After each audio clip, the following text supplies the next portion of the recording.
الصبر وتواصوا بالمرحمة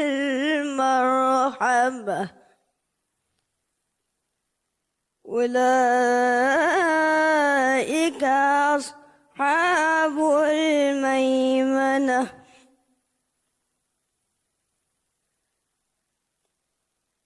بسم الله الرحمن الرحيم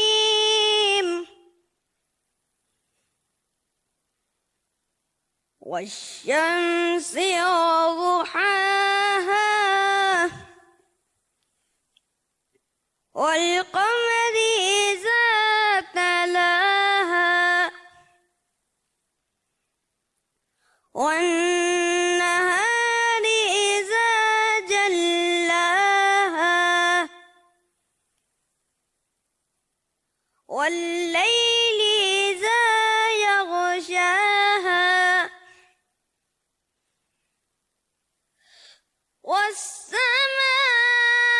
والسماء وما بناها والأرض وما طحاها ونفس وما سواها فألهمها فجورها وتقواها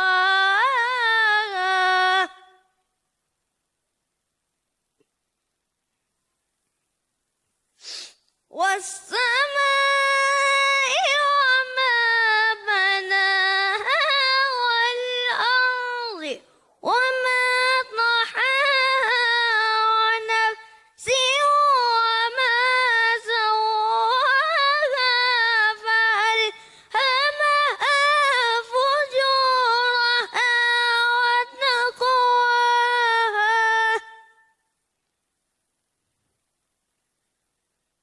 قد أفلح من زكاها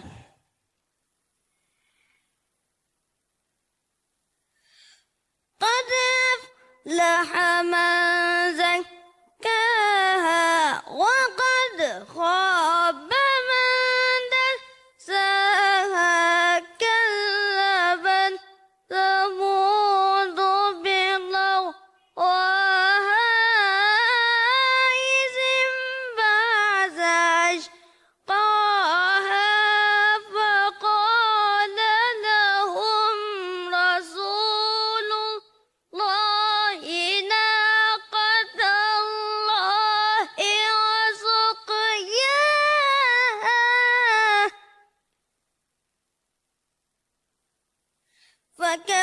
فكذبوه فعقروها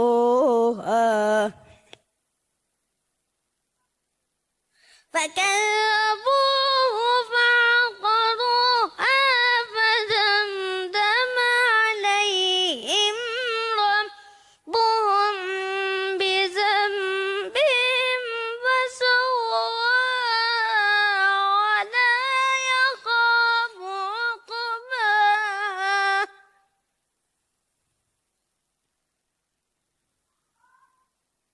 بسم الله الرحمن الرحيم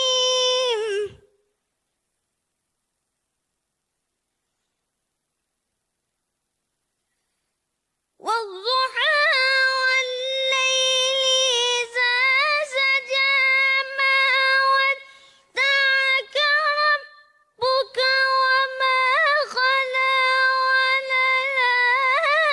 وللآخرة خير لك من الأولى ولسوف يعطيك ربك فترضى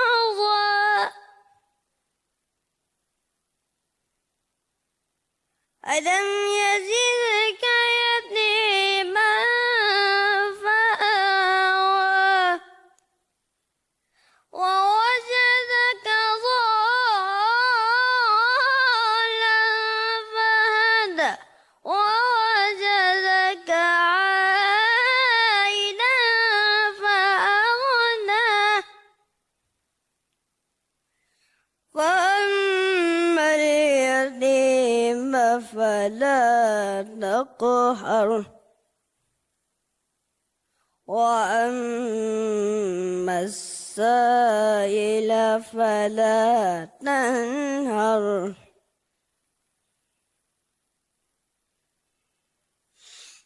وأما بنعمة ربك فحدث بسم الله الرحمن الرحيم ألم نشرح لك صدرك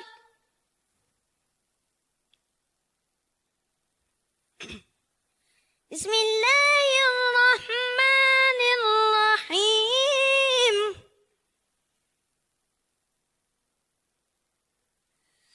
بسم الله الرحمن الرحيم الحمد لله رب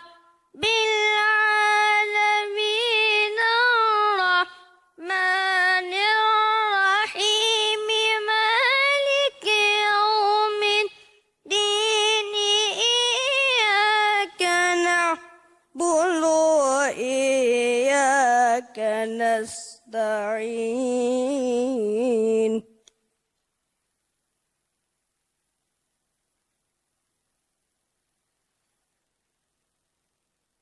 بسم الله الرحمن الرحيم الحمد لله رب العالمين الرحمن الرحيم مالك يوم الدين إياك نعبد وإياك نستعين اهدنا الصراط المستقيم صراط الذين أنعمت عليهم غير المغضوب عليهم ولا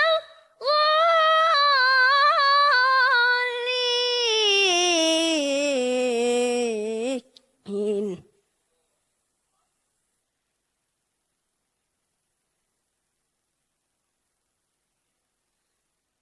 بسم الله الرحمن الرحيم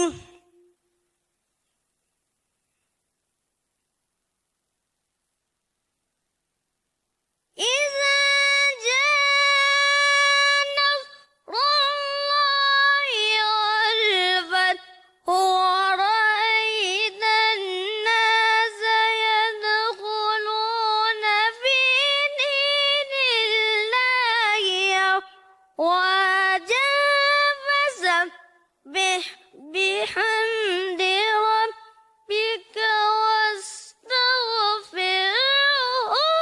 إنه كان توابا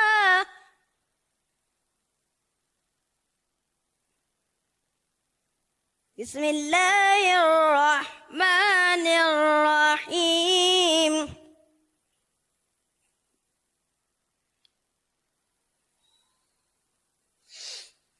قل هو الله أحد الله الصمد لم يلد ولم يولد ولم يكن له كفوا أحد صدق الله العلي العظيم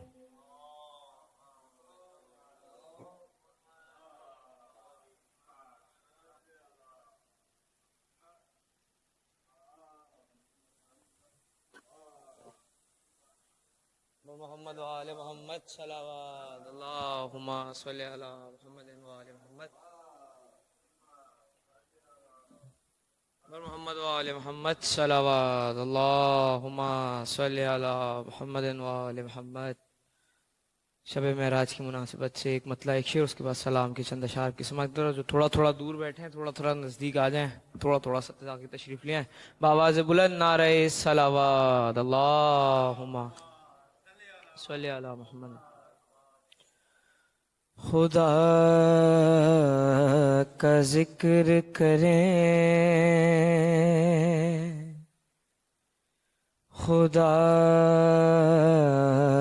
کا ذکر کریں، ذکر مصطفیٰ نہ کریں.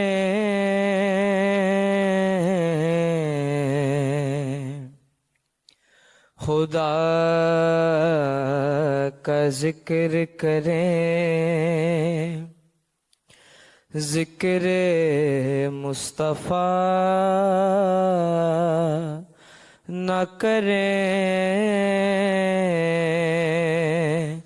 ہمارے منہ میں ہو ایسی زباں خدا نہ کرے. ہمارے منہ میں ہو ایسی زباں خدا نہ کرے. اور نبی کے قدموں میں جس دم غلام کا سر ہو،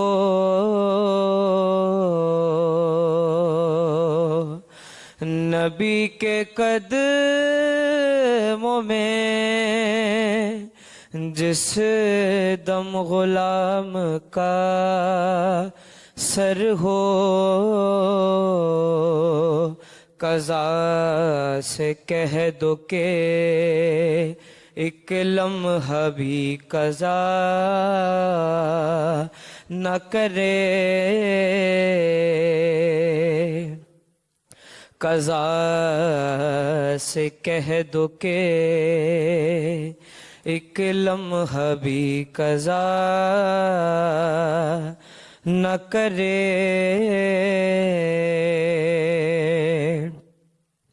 اور کہا خدا نے شفاعت کی بات میں ہے شر میں، میرا حبیب کرے کوئی دوسرا نہ کرے. میرا حبیب کرے کوئی دوسرا نہ کرے. خدا کا ذکر کریں. بار دیگر صلوات. اللہم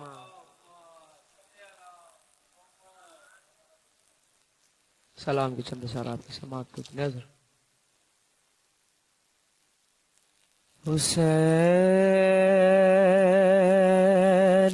جاتا ہے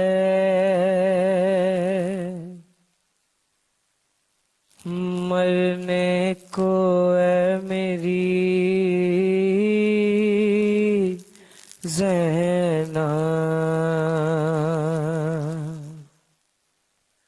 قریب آ گیا اب وقت آخری زینب. سلام تم پہ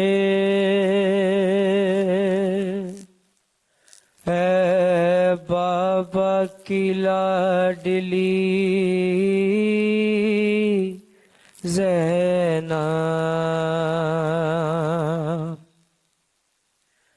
زینب زینب نے کہا کون ہے پردیس میں میرا، کیوں جاتے ہو تم چھوڑ کر بھیا مجھے تنہا؟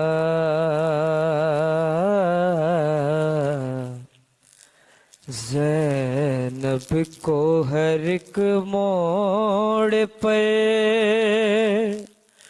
تڑ پائے گی دنیا،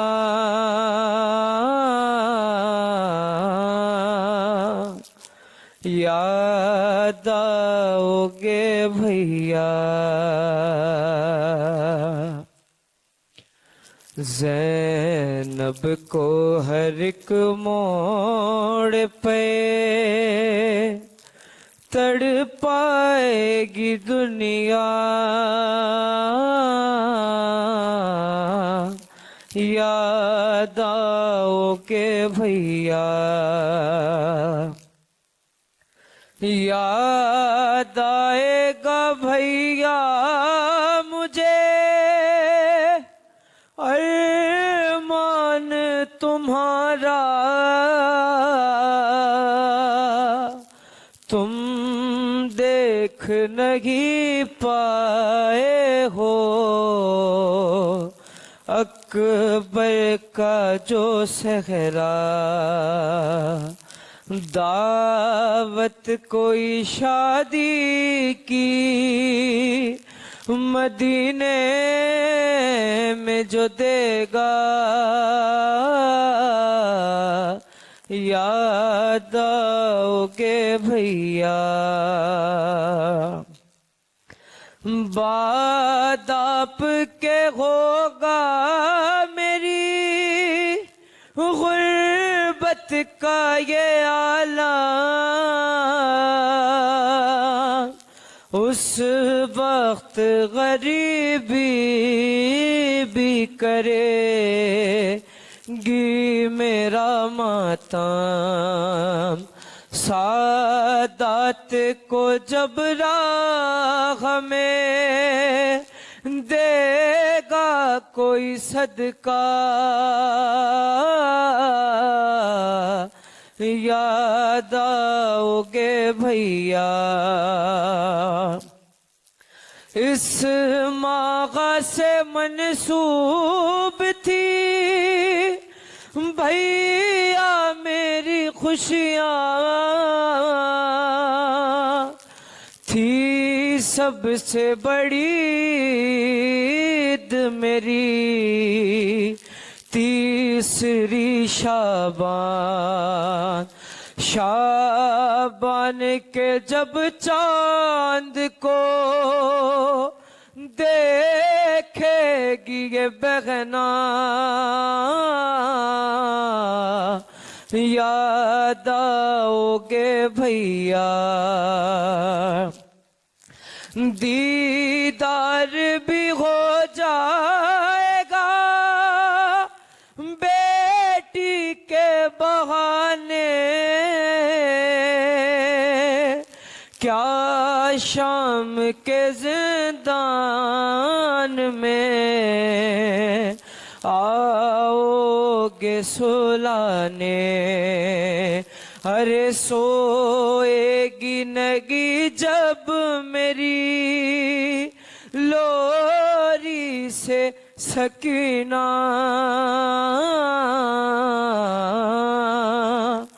یاد آؤ گے بھیا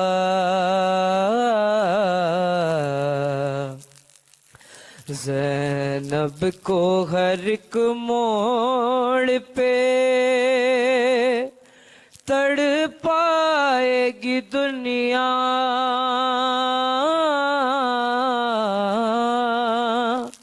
یاد آؤ گے بھیا بر محمد و آل محمد صلوات۔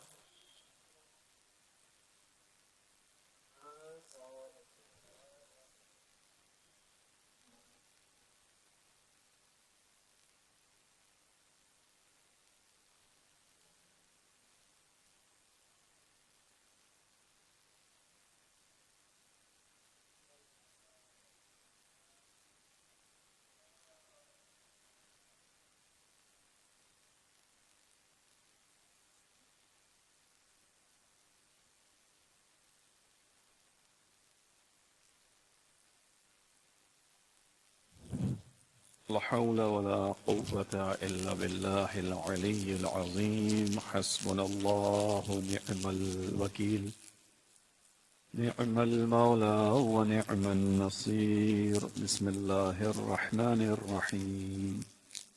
الحمد لله رب العالمين، بارئ الخلائق أجمعين، وهو أرحم الراحمين في موضع العفو والرحمة، وأشد المعاقبين في الشدة والنقمة.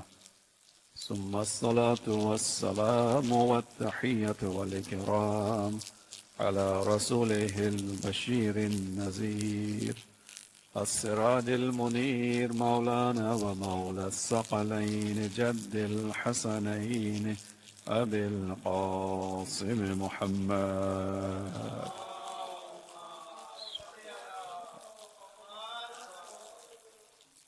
وعلى أهل بيته الطيبين الطاهرين المعصومين المظلومين، الذين أذهب الله عنهم الرجس وطهرهم تطهيرا.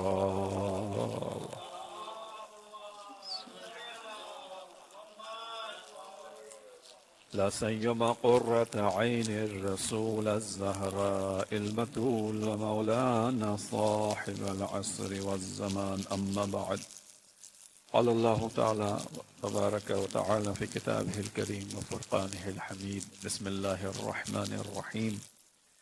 وجعلناهم أئمة يهدون بأمرنا وأوحينا إليهم فعل الخيرات وإقام الصلاة وإيتاء الزكاة وكانوا لنا عابدين. درود بھیجئے محمد و آل محمد پر.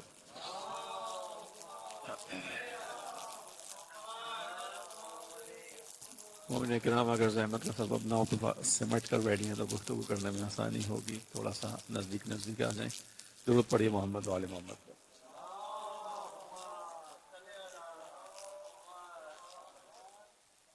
سورہ مبارک ہے انبیاء کی آیت نمبر 73 کو آپ کے سامنے سرنامہ کلام کے طور پر پڑھا. ہماری اس مجلس کا عنوان امام موسیٰ کاظم علیہ السلام کی شہادت. ہمارے اور آپ کے ساتھ میں امام ہیں اور ان کا تذکرہ انشاءاللہ چند نکات کی صورت میں آپ کے سامنے پیش کروں گا. آیہ کریمہ جو لی وہ سورہ انبیاء کی آیت نمبر 73 ہے، جس میں خداوند عالم نے ارشاد فرمایا وَجَعَلْنَاهُمْ أَئِمَّةً، ہم نے ان کو امام قرار دیا. یہدون بامرنا، یہ ہمارے امر سے ہماری جانب لوگوں کی ہدایت کرتے ہیں. اوحینا الیہم فعل الخیرات، ہم نیک کاموں کی ان کو وحی کرتے ہیں، الہام کرتے ہیں.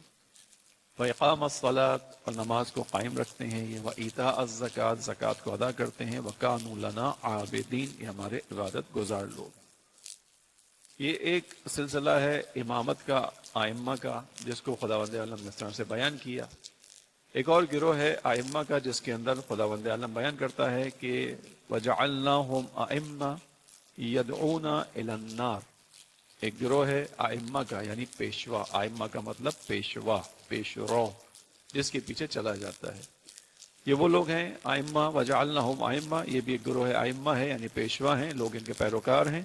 يَدْعُونَ إِلَى النَّارِ، یہ اپنے پیچھے چلنے والوں کو جہنم کی طرف بلا رہے ہیں.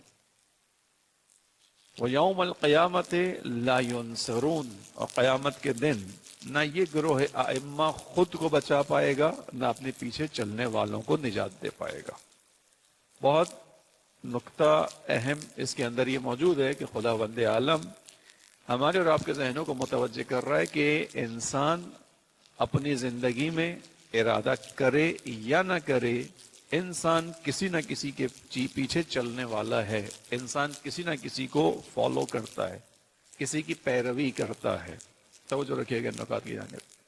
مثلا خود قرآن کریم کی سورہ بنی اسرائیل کی آیت ہے یوم ندعو کل اناس بامامہم، ہم قیامت کے دن ہر انسان کو اس کے امام کے ساتھ بلائیں گے. ہر انسان کو قیامت کے دن ہم ہر انسان کو اس کے امام کے ساتھ بلائیں گے. اس کا مطلب ہے کہ امامت جو ہم اور آپ سمجھ رہے ہیں، امام فرقے کی بحث نہیں ہے، امام کسی ایک مکتب کی بحث نہیں ہے. امام اور امامت کا سلسلہ انسان کا سلسلہ ہے. اس کے پیچھے جائیے حضرت ابراہیم علیہ السلام کو جو خداوند عالم نے خبر دی ہے امامت کی، وہ کیسے دی ہے؟ وَإِذِ ابْتَلَىٰ إِبْرَاهِيمَ رَبُّهُ بِكَلِمَاتٍ فَأَتَمَّهُنَّ، جب خداوند عالم نے ابراہیم کو چند چیزوں سے آزمایا، فَأَتَمَّهُنَّ، اور ابراہیم نے ان تمام چیزوں کے امتحان کو مکمل کیا، آزمائش پر پورا اترے، آزمائش تھی، سختی تھی، اس کے بعد جب انہوں نے اس پہ پورا اترے، اس عمل کو انجام دیا، اب ہم نے ان کے درجے میں اضافہ کیا۔ کیا اضافہ کیا؟ قال، خداوند عالم نے کہا، انی جاعلک للناس اماما، ابراہیم تم نے امتحان دیے، کامیابی سے گزر کے تمام امتحانوں سے، اب ہم تمہارا درجہ بڑھا رہے ہیں۔ کیا درجہ بڑھا رہے ہیں؟ روایت معصوم موجود ہے چھٹے امام جعفر صادق علیہ السلام میں،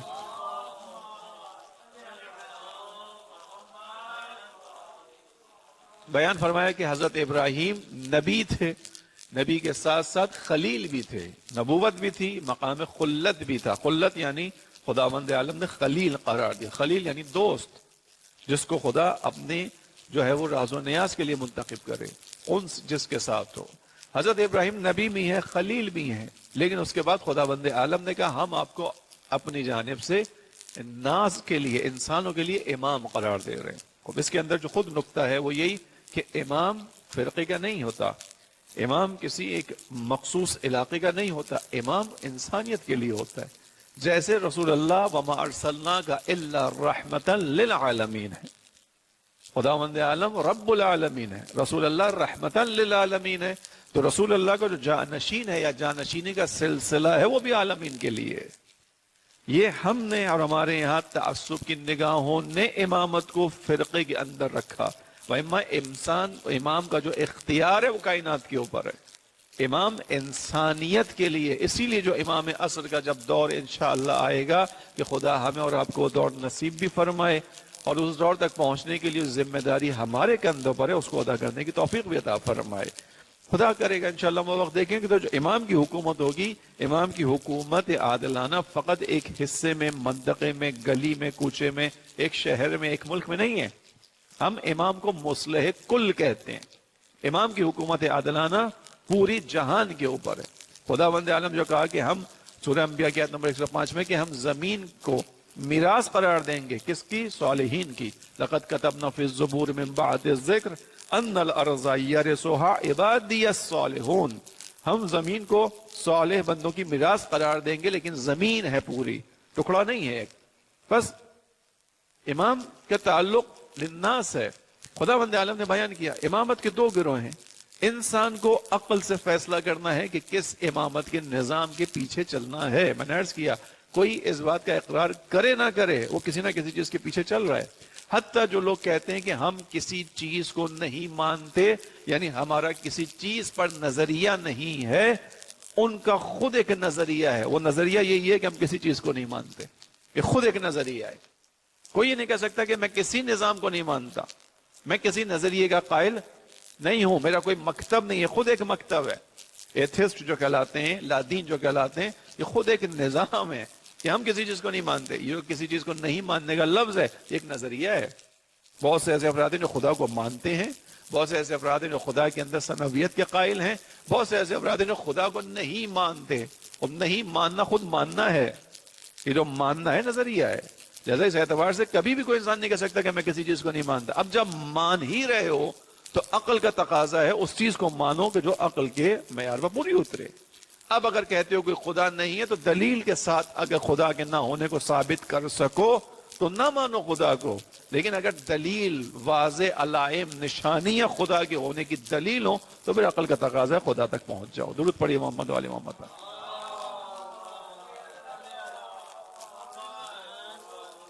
بس خدا نے کہا ہم نے ان کو ائمہ قرار دیا، امامت وہ ہیں کہ جو لوگوں کو ہدایت کرتے ہیں ہماری امر کی جانب، ہم ان کو نیکیوں کی تلقین کرتے ہیں، تاکید کرتے ہیں، اور یہ نماز قائم کرتے ہیں، زکوٰۃ دیتے ہیں، ہمارے عبادت گزار بندے ہیں۔ نظام امامت ایک یہ ہے، اور دوسرا میں نے بیان کیا سورہ قصص کی آیت 41، اس کے مطابق ایک گروہ ائمہ اور ہے کہ جو اپنے پیروکاروں کو جہنم کی طرف لے کر جائے گا۔ یہاں سے نقطہ جو اس نے نکالا وہ یہ نکلا کہ اس کا مطلب ہے ایک نظام امامت خدا کا بنایا ہوا ہے، اور ایک نظام ہوگا امامت کا، چاہے لوگ امام نہ کہیں، پیش رو ہے ان کا، جس کو وہ پیچھے چل رہے ہیں، جس کی پیروی کر رہے ہیں، اس نظام کا بنانے والا خود انسان ہوگا. اب اگر انسان خود سے خود ساختہ نظام بنا کر چلے گا لا محالہ انسان جہنم کی طرف جائے گا. خود ساختہ نظام انسان کو ہدایت نہیں دے سکتا. بہت واضح سی بات ہے, میں یہاں پہ ماہ رمضان کی گفتگو میں اس گفتگو کو کئی بار کر چکا ہوں کہ بچے جو بیٹھے ہوتے ہیں ان کے لیے بات ہوتی ہے کہ جب آپ ایک موبائل خریدتے ہیں موبائل کمپنی سے یا کوئی بھی الیکٹرانک ڈیوائس آپ خریدتے ہیں کسی بھی کمپنی سے, اس کے ساتھ جب ڈبہ پیک لیتے ہیں تو اس کے اندر مینول ہوتا ہے, اس کی ایک بک ہوتی ہے. آپ اس ڈیوائس کو اسی کتاب کے مطابق استعمال کرتے ہیں اور عقلی طور پر اسی کے مطابق استعمال کر سکتے ہیں. موبائل کی کمپنی کے نام اپنے ذہن میں لے آئیں, آپ نے کسی ایک خاص کمپنی کا موبائل لیا, دوسری کمپنی کی مینول ہے, لیکن آپ اپنے اس موبائل کو کہ جو اس کسی اور کمپنی کا ہے دوسری مینول کے مطابق آپریٹ نہیں کریں گے. کیوں نہیں کریں گے؟ اس لیے کہ آپ کو معلوم ہے اس کا مینوفیکچرر الگ ہے, دونوں نے الگ الگ نظام کے تحت بنایا, تو دونوں نے اندر جو بھی پروسیسنگ سسٹم رکھا ہوگا وہ الگ رکھا ہوگا. نتیجے میں آپ کی عقل آپ کو اس بات کی طرف لے کر آ رہی ہے کہ جو بنانے والا ہوتا ہے وہ چیز کے چلانے کا نظام بھی وہی دیتا ہے. تو انسان بھی کسی بنانے والے کے بنانے سے بنا ہے یا خود سے بن گیا ہے؟ انسان بھی کسی بنانے والے نے ہی بنایا ہے, اور وہ کہہ رہا ہے کہ ہم نے تمہیں پیدا کیا ہے. سورۃ طہر میں آ کر کہتا ہے کہ ہم نے تمہیں ایک قطرے سے پیدا کیا ہے اور تم اس عالم میں پیدا ہوئے کہ تم کچھ نہیں جانتے تھے, پھر ہم نے تمہیں آنکھیں بھی دی, بصیرت بھی دی, ہم نے تمہیں سماعت بھی دی, تمہیں دل بھی دیا, اور تم میں سے بہت کم لوگ ہیں جو شکر گزار ہیں. تو راستہ بھی اسی پروردگار عالم نے دیا. بس امامت اگر اللہ کی جانب سے ہے تو ہدایت کا سبب ہے, اللہ کی جانب سے ہے تو نجات کا سبب ہے, اللہ کی جانب سے امام ہے تو وہ انسانوں کی سعادت کا ذمہ دار ہے, اور اگر نہیں ہو تو انسان اپنی طرف سے خود ساختہ کسی کو بھی بنا لے, وہ نظام نجات نہیں ہے. اب یہ والی بات کیا آیا انسان درود پڑھے محمد علیہ محمد.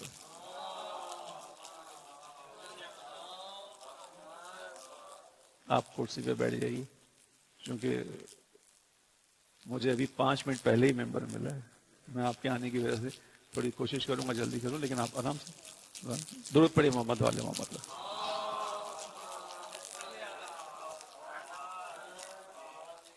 بس تو مختصر کر دیتا ہوں گفتگو کو. تو نظام امامت اگر انسان کو اللہ کی جانب سے تو ہدایت کا سبب ہے. اب اس نظام ہدایت کے اندر جو اللہ کی جانب سے امامت ہے, اس میں اگر امام اللہ کی مشیت کے مطابق کام کرنے والا ہو تو جو خدا کی مشیت ہے, جو مصلحت ہے, دین کی مصلحت, اسلام امام اس پہ کام کرتا ہے. لہذا اب اگر کسی امام کا زمانہ تلوار کے ساتھ قیام کا زمانہ ہو تو امام تلوار کے ساتھ قیام کرے گا. اگر کسی امام کا زمانہ تلوار کے ساتھ قیام کرنا نہ ہو تو وہ امام تلوار کے ساتھ قیام نہیں کرے گا. کسی امام کا زمانہ کنیزوں کو, غلاموں کو خرید کر ان کی تربیت کرنا ہو, جیسے امام زین العابدین کا زمانہ, امام اس کے مطابق کام کرے گا. کسی امام کے زمانے میں شاگرد تیار کرنے, امام اس کے مطابق کام کرتا ہوا نظر آتا ہے. کسی امام کے زمانے کے اندر اگر شاگردوں کا سلسلہ بھی نہیں ہے تو وکالت کا سلسلہ شروع ہوگا, امام ویسے کام کرے گا. امام مشیت الہی کے تحت کام کرتا ہے, اور اس بات کو ہم اور آپ تو بہت سادگی سے اور آسانی سے سمجھ لیتے ہیں کہ یعنی امام علی کی اگر مثال لے لی جائے تو امام علی وہ ہیں کہ جو محراب میں آپ کو عبادت کرتے ہوئے بھی نظر آتے ہیں, مشیت الہی ہے. امام وہ ہیں کہ جو ممبر پر بیٹھ کے خطبہ دیتے ہوئے بھی نظر آتے ہیں. امام جنگ کے میدان میں تلوار چلاتے ہوئے بھی نظر آتے ہیں. اور وہ امام جو کبھی نہیں سوتا, ایک رات ایسی آتی ہے کہ جس میں وہ سوتا ہے, کیونکہ اس رات میں سونا امر الہی ہے. اس رات میں سونا امر الہی ہے. خدا چاہتا ہے کہ آج کی رات اس بستر پہ سویا جائے. لہذا وہ مولا علی جو نماز شب قضا نہیں کرتے, ہم نہیں کہہ رہے نماز شب قضا ہوئی, سوئے ہیں, وہ مولا علی جنہوں نے کہا کہ اے صبح صادق تو گواہ رہنا کہ تم نے علی کے پہلو کو کبھی بستر پہ لگے نہیں دیکھا, شب ہجرت میں دیکھا ہے. کیوں دیکھا ہے؟ چونکہ وہ اگر شب پہلو بستر پہ نہیں لگ رہا تو وہ بھی امر الہی ہے, اور اگر یہاں پہلو بستر پہ لگا ہے تو امر الہی ہے.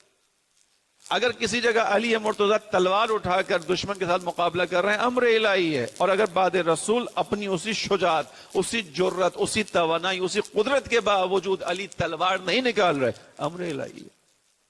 اگر امامت اللہ کی جانب سے ہو تو امام وہ کام کرتا ہے جو خدا کا فیصلہ ہوتا ہے, خدا کے مطابق ہوتا ہے. لہذا ہر امام کے زمانے میں آپ کو ائمہ علیہ السلام کے کام مختلف نظر آ سکتے ہیں, لیکن ائمہ علیہ السلام کی حقیقت ایک ہی ہے. اس کو جس کو ہم نے اور آپ نے بارہا احادیث میں سنا کہ اولنا محمد و اوسطنا محمد و آخرنا محمد و کلنا محمد, یعنی ہم سب کا تعلق نبی اکرم صلی اللہ علیہ وآلہ وسلم سے.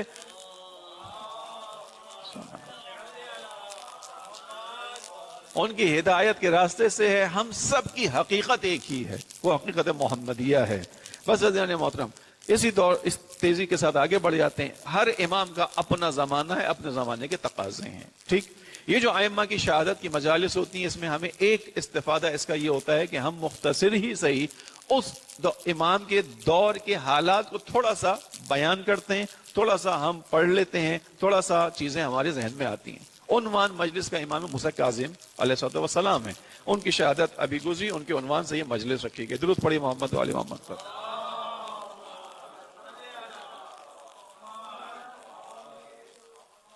وقت انتہائی کم ہے, آقا شجاع بھی تشریف لا چکے, میں کوشش کروں گا مختصر کر دوں گفتگو کو انشاءاللہ. ساتویں امام کا دور انتہائی حساس دور ہے. 35 سال کی امامت ہے امام کی, ٹوٹل جو امام کا کل دورانی ہے امامت ہے 35 سال کا.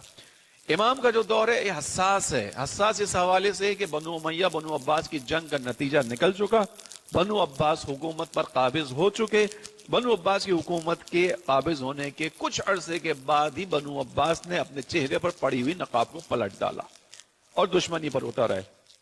ابو صفہ عباس کے بعد منصور دوانقی جو خلیفہ بنا, اس خلیفہ نے ہی جس طریقے سے اہل بیت پر ظلم کرنا شروع کیے, میں فقط حالات کو آپ کے سامنے تھوڑا سا بیان کروں گا.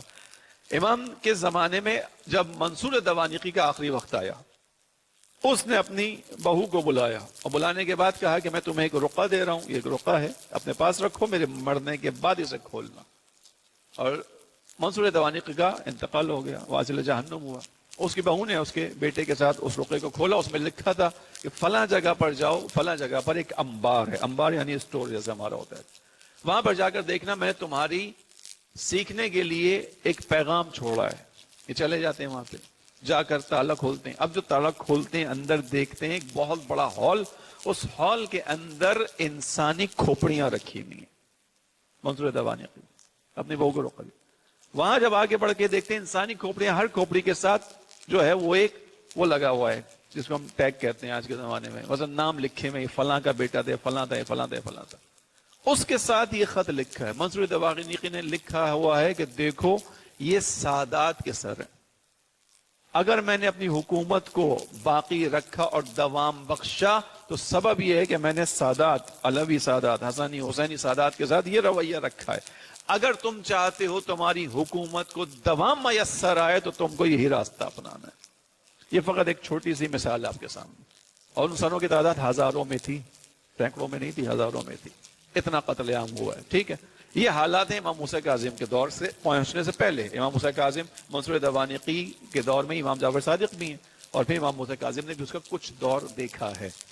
یہ حالات ہیں. دوسری طرف اب جو خلفاء آ رہے ہیں ان کو یہ معلوم ہے کہ رسول اللہ خبر دے کر گئے, اور خبر یہ کہ میرے جانشین ہوں گے 12, اور جو 12واں ہوگا خدا اس کے ذریعے سے زمین پر عدل اور انصاف کی حکومت کو قائم کرے گا.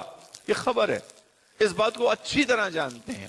لہذا آپ اب 7ویں امام کے دور سے دیکھنا شروع کیجئے.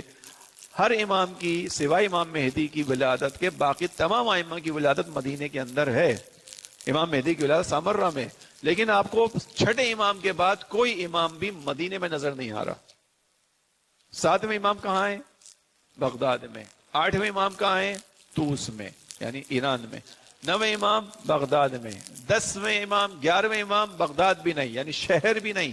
کہاں ہیں یہ دونوں امام؟ سامرہ میں. سامرہ فوجی چھاؤنی ہے. 12ویں امام کی ولادت کہاں ہوئی ہے؟ سرداب میں, جو غیبت کی جگہ ہے وہاں پر. ٹھیک, یہ جو حالات ہیں اس کے اندر ائمہ کے ساتھ جو سلسلہ شروع ہوا, اماموں کو آہستہ آہستہ معاشرے سے لوگوں سے دور کیا جا رہا ہے. کیوں دور کیا جا رہا ہے؟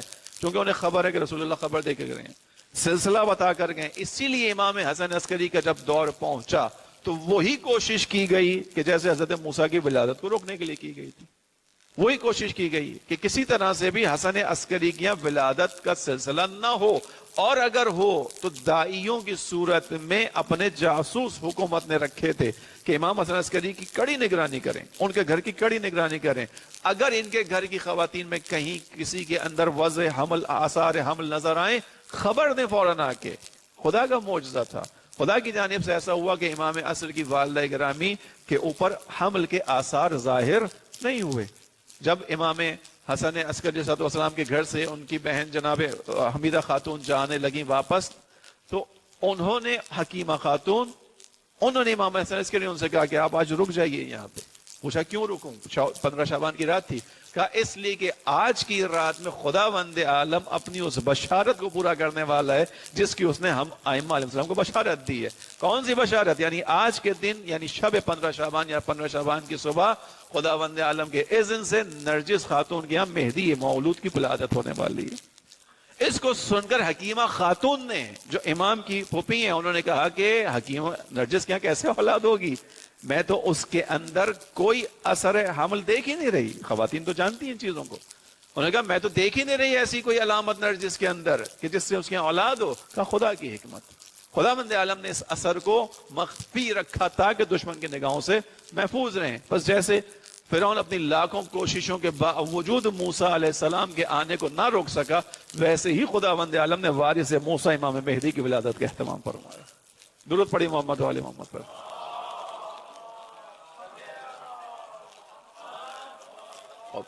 لیکن حالات شدت کی طرف ہیں. اب یہ شدت ہے، اس کے اندر آپ دیکھیے کہ امام موسیٰ کاظم نے جو کام کیا. امام بے شک شدید حالات کے اندر ہوتا ہے لیکن اپنی ذمہ داریوں کو ادا کرتا ہے. امام ہوتا وہی ہے. امام حالات کے تحت سمجھوتا نہیں کرتا. امام راستہ بناتا ہے، راستوں کے ذریعے سے کام کرتا ہے. امام کا کام ہدایت ہے. ہر امام نے اپنے دور میں کام انجام دیا زیان محترم. لہذا امام موسیٰ کاظم کا دور شدتوں والا دور ہے، خرابی والا دور ہے. بنی عباس ہیں، انہوں نے آنے کے بعد جو مظالم کیے ہیں وہ مظالم تاریخ نے بیان کیا. روایت معصوم کی زبانی کہ بنو عباس کے مظالم اگر بنی امیہ کے مظالم سے زیادہ نہ ہوں تو کم بھی نہیں. حالانکہ ہمیں بنو امیہ کے مظالم کے اندر کربلا نظر آتی ہے، ہمیں بنو امیہ کے مظالم کے اندر امام حسن کا جگر ٹکڑے ہوتا ہوا نظر آتا ہے، ہمیں بنو امیہ کے مظالم کے اندر در زہرہ جلتا ہوا نظر آتا ہے. لیکن روایت معصوم ہے کہ بنو عباس کے مظالم اگر بنو امیہ سے زیادہ نہ ہوں تو کم نہیں ہے.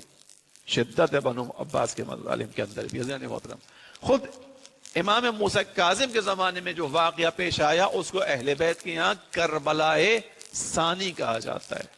کربلا ثانی، اس کے اندر بالکل ویسے ہوا.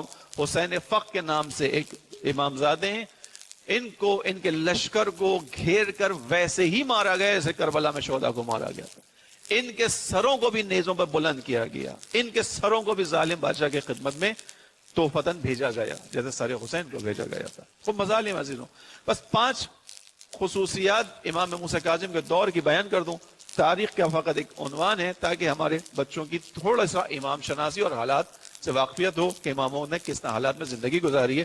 5 علامات کو تیزی سے بیان کرتا ہوں، یعنی 5 خصوصیات، اس کے بعد زحمت تمام کر دوں. درود پڑھی محمد والے.